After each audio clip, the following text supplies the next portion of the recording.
Baby steps. This is Infants on Thrones. I'm looking for the further light and knowledge Father promised to send me. Baby steps. Baby steps. Look for the good in everyone. About 6 months ago, I started making meditation podcasts for myself. Not the kind with bells and whispery mantras, exactly. These were a little different. Layered with binaural beats, shaped with narrative structure, designed to guide my brain into a slowed, open state. At first, it was just creative play. I liked the way it sounded, I liked the way it felt. It was an audio experiment, a way to blend what I know about hypnosis, folklore, and neuroplasticity into an immersive experience. And then, about 2 months ago, I started to notice something a little strange.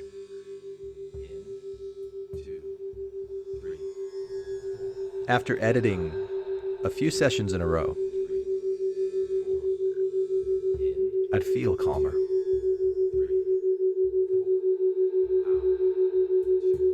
My chest would unclench.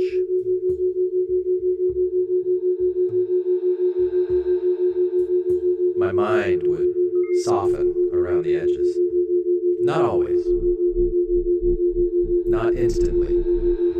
But consistently. And then something deeper started happening. I began to catch my thoughts as I was thinking them, more clearly than ever before. Like I was standing on a riverbank, watching the current of my mind flow by, instead of being swept away in the waters of emotion.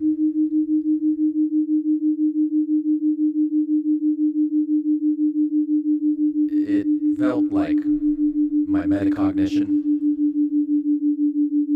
the ability to be aware of my own thinking, was sharpening. I'd heard of this concept before, I'd studied it even, but now I was feeling it. Lived, embodied, present.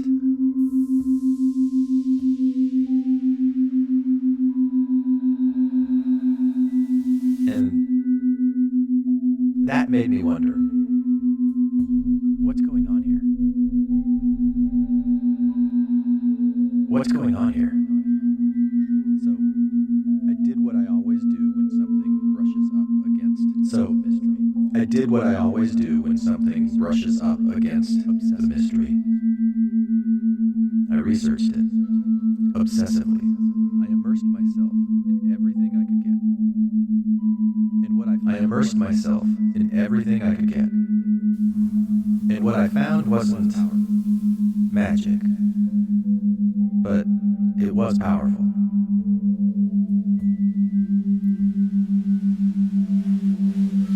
From what I've experienced and from what I've learned, it's not uncommon for people to experience something like what I've described when they're exposed to binaural beats. Increased calm, clearer thinking, emotional softening, a more spacious awareness,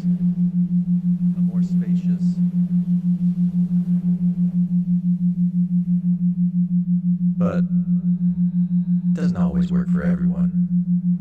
Not right away, at least, for whatever reason. Awareness, biological, psychological, temperamental, Some people just don't respond to it in the same way that I do.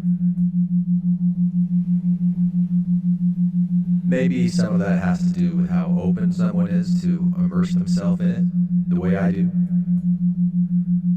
To meet it not with skepticism or expectation, but with curiosity and consistency.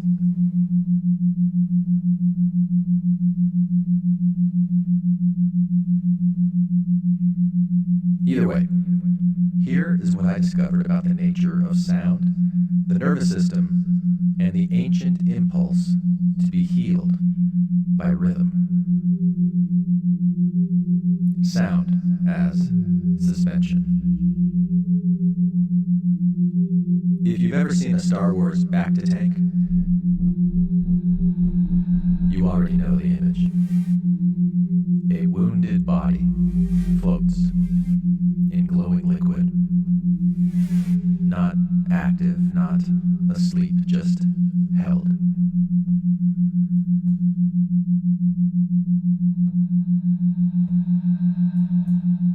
That's what the binaural audio began to feel like to me. A Bacta tank made a sound. Instead of liquid, there was frequency. Instead of bandages, there was rhythm. No effort, no striving, just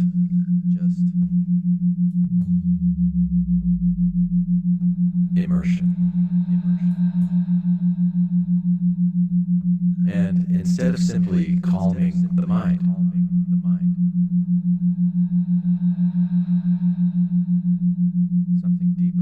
something deeper was happening.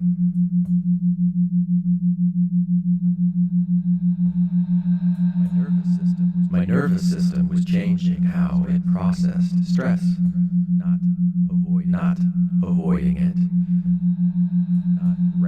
not rationalizing it, but repatterning it.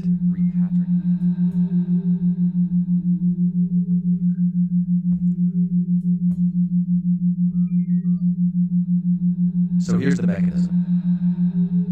What you're hearing right now in your left ear is 174 hertz. And in the right ear, it's 180 hertz.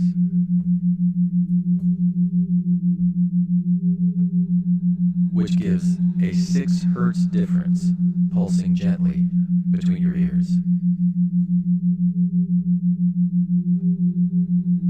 This is called a binaural beat. And this particular beat you're immersed in right now happens to be in the theta range, which is roughly 4 to 8 hertz. Your brain then follows it down. This is a phenomenon known as frequency following response, or brainwave entrainment. A tendency for neural oscillations to synchronize with the beat. And the theta brainwave state is where dreams happen. It's the space of hypnagogia, the borderlands of sleep, meditation, and suggestibility. In that zone, the barriers of critical thought loosen, not to make you gullible, to make you receptive. You're not knocked out. You're not hyper-focused. You're just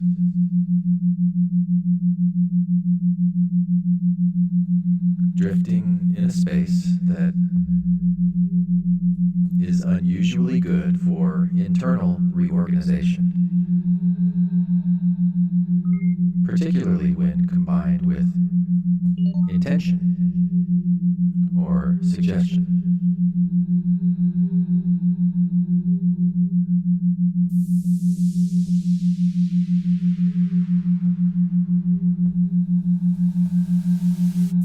And for trauma, anxiety, and emotional rigidity, that state can feel like oxygen.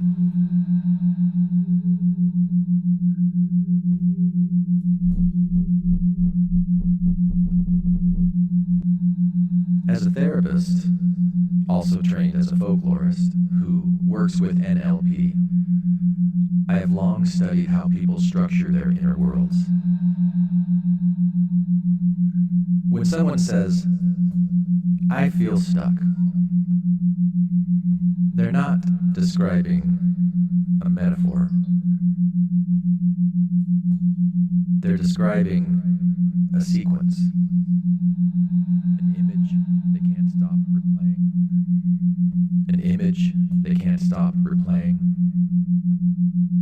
a tone of inner voice that feels like criticism, a tone of inner voice that feels like criticism, a posture that tightens breath, a habit of thought, behavior that for whatever reason they just can't seem to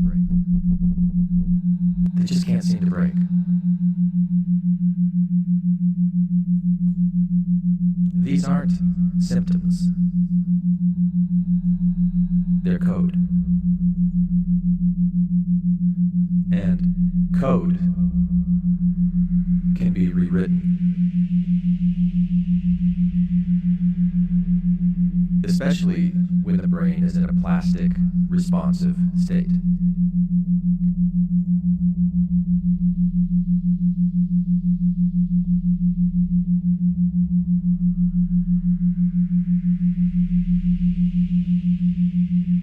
With binaural sound creating the mental stillness and layered audio textures and language guiding attention, you can begin to rearrange the felt sense of a memory without needing to confront it head on. This isn't about denial. It's about recoding meaning gently. And here, the folklorist in me can't help but notice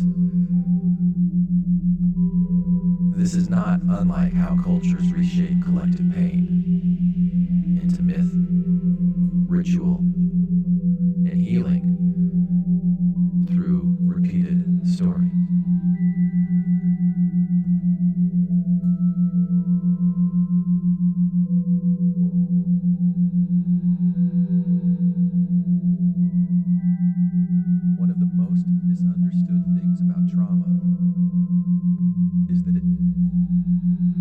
One of the most misunderstood things about trauma is that it doesn't live in narrative memory. It lives in sensory patterning.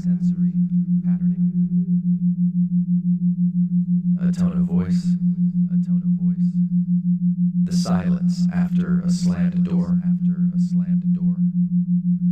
The speed of a hand moving too fast.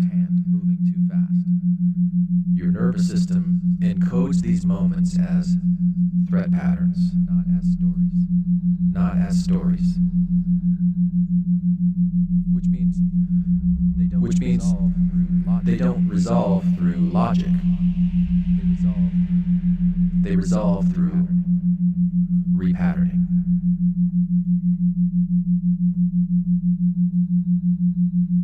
nothing is more foundational to pattern than sound. That's why I began building meditations, not just with scripts, but with tones. Because if you can create a sound environment that mimics the frequency of safety, the body starts to believe it.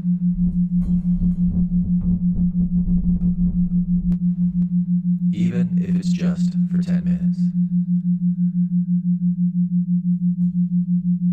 Even if it's just enough to remember, I don't have to brace right now. I can actually rest.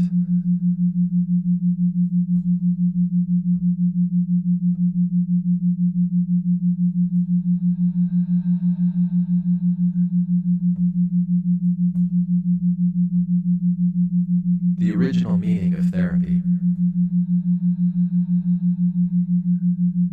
The word therapy comes from the Greek therapia, which means to attend, to care, to serve, not to fix, not to cure, but to be with.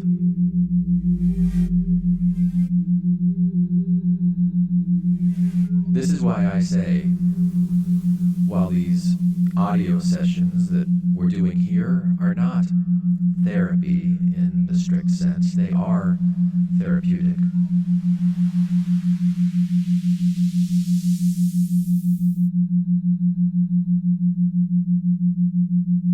Because when we give the nervous system a safe, sensory environment to recalibrate,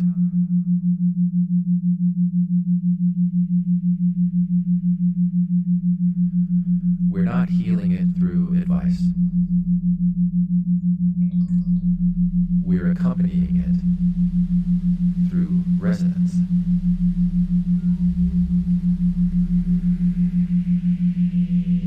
Much like the ancient folk healer who offered rhythm and story before there was diagnostic language. This work offers care before explanation. And if that offer is kind enough and slow enough and safe enough,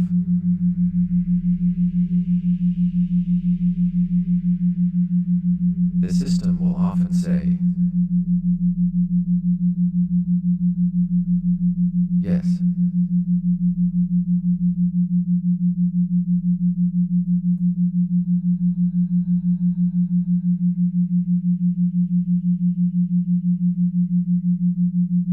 You are not just a bundle of thoughts.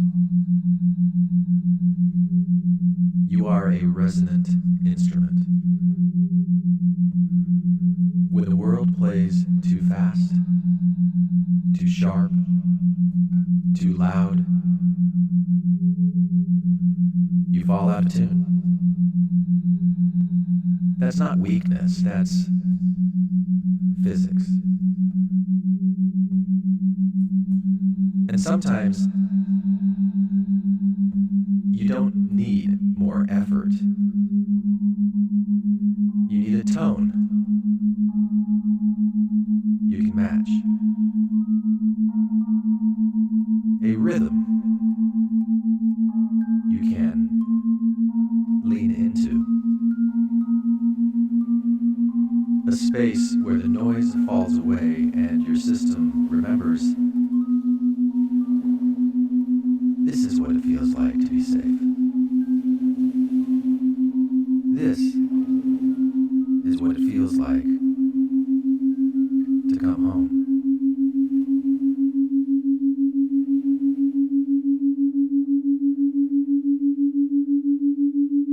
So,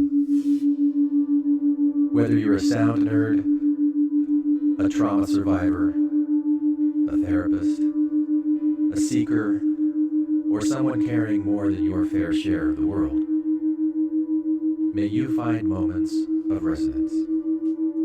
May you give your nervous system a tone it can trust. And may you float, even briefly, in your own Bacta Tank of Sound. I'm Glenn Ostlund, and welcome to Control, Alt, Create. Thank you for listening to Infants on Thrones.